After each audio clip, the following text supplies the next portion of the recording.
दोनों के नाम रोहिताश है? हाँ, दोनों के नाम रोहिताश है।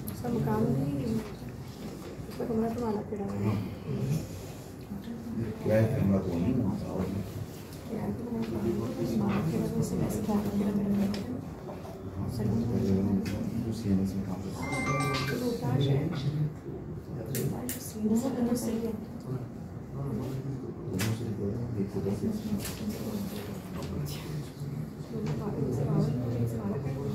हमें सुबह 10 तारीख को सुबह 6 बजे ये सूचना आई कि किसी एटीएम में छेड़ाछाड़ी हुई है, सेंट्रल बैंक के एटीएम में छेड़ाछाड़ी हुई है।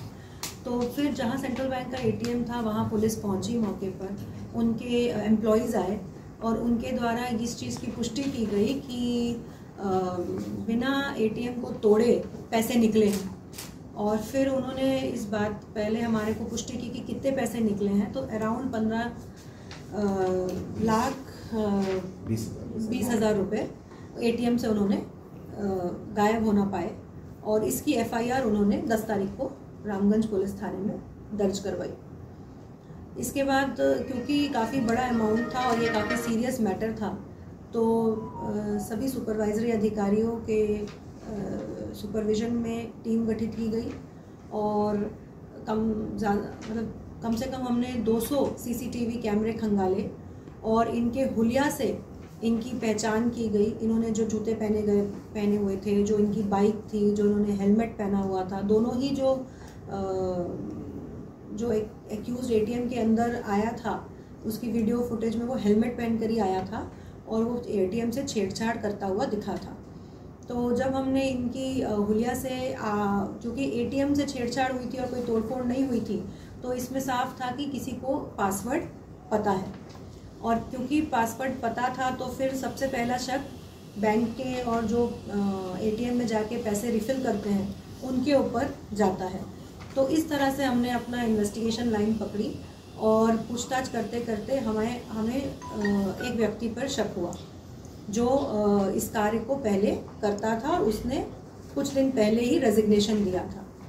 उस व्यक्ति के घर हमने दबिश दी, पुलिस ने दबिश दी, पुलिस टीम ने तुरंत रवाना किया गया और अलवर से वो व्यक्ति हमको मिला और उसके पास से हमें अराउंड 10 लाख रुपीस मिल गए।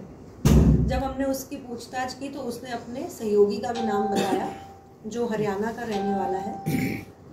फिर टीम तुरंत हरियाणा रवाना हुई और वहाँ से उसको पकड़ के लाई, जिसके पास से 5 लाख रुपए और मिल गए। तो इस तरह से पूरे पैसे रिकवर हो गए। आरोपियों ने जो कपड़े क्राइम के टाइम पहन रखे थे वो कपड़े मिल गए। जो हेलमेट उन्होंने अपने आप को छुपाने के लिए प्रयोग किया था, जो वीडियो फुटेज में है, वो हेलमेट भी रिकवर कर लिया गया है।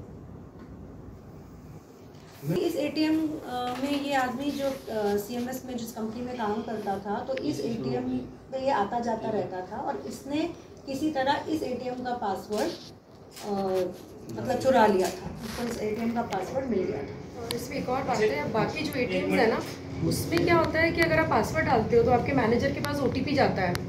वो ओटीपी पर सिर्फ यही एक पुराना फंक्शनल सेंट्रल बैंक का एटीएम था जहाँ पे 2 पासवर्ड डाल के खुल रहा था बिना ओटीपी के, और इनको ये बात पता थी कि ये वाला पुराने सिस्टम से फंक्शन कर रहा है। अच्छा, एक जब अपने पास इनके पास पासवर्ड नंबर थे